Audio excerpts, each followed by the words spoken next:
ছোটবেলায় আম্মুর সাথে বাজারে যাওয়ার জন্য কত কান্নাকাটি করতাম, আর এখন বড় হয়ে আম্মুর সাথে বাজারে যাওয়ার কথা উঠলে আমি কেমন যেন আনইজি ফিল করি। আসসালামু আলাইকুম, welcome back to my new video.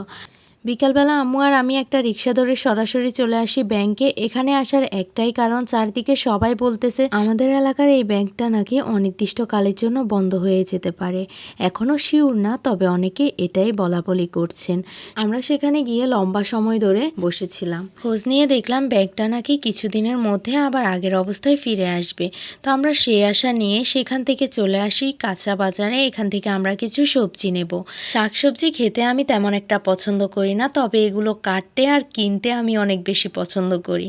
মায়ের সাথে বাজারে গিয়েছি, ভীষণই আনইজি ফিল করতেছিলাম ভিডিও করতে।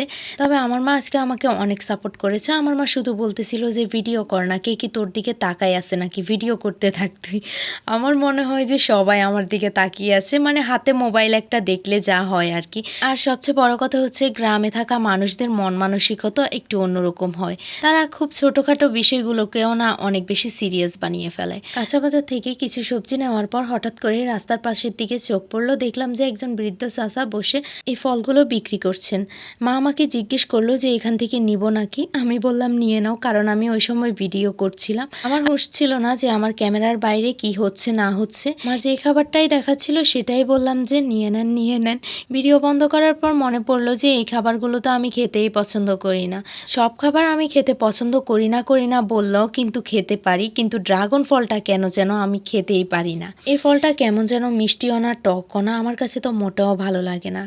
আজকের মতো বাজারে যা যা কেনাকাটা করা ছিল সব কিছু কেনাকাটা করে লাস্টে আমরা চলে আসি ডাক্তারের দোকানে। ডাক্তার মামা আমাদের খুবই পরিচিত ছিল, তাই আমি এখানে এসে খুব বেশি ভিডিও ক্লিপ নিতে পারিনি।